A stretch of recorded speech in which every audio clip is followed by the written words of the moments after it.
Good afternoon, nakatakip na naman tayo kasi ang weather ay negative 26, feels like negative 31.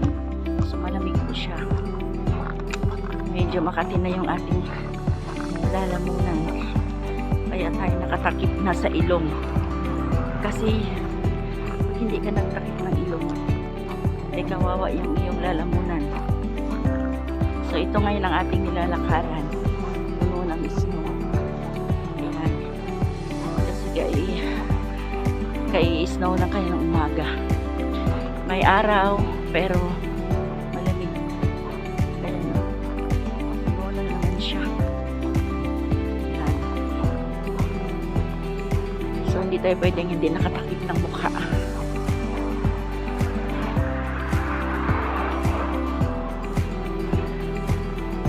Malamig. Ayan.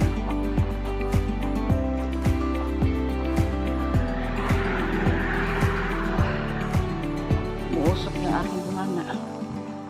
Ayan.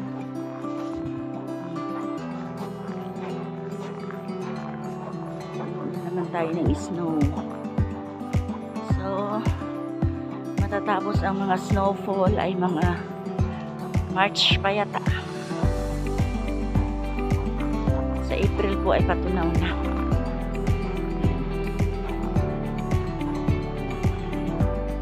Buti na lang at walang hangin. Kasi kung mahangin ito, grabe ang ginaw. Ating lalakaran.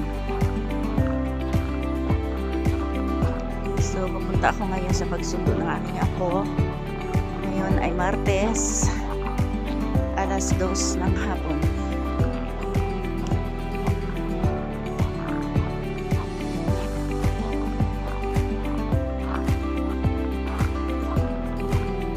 Andito na ako ngayon sa school. Ayan. Puno, balot ng snow ang kanilang ground. Ayan. Ganito dito lagi ang view.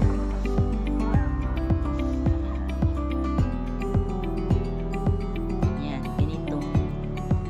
For the whole 4 months or 5 months. Ganito siya. Yan. Walang makakalaro kasi malamig.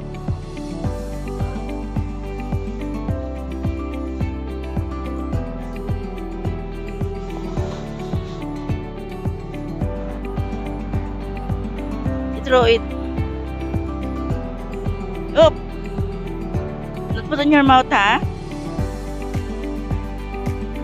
Do not put it in your mouth.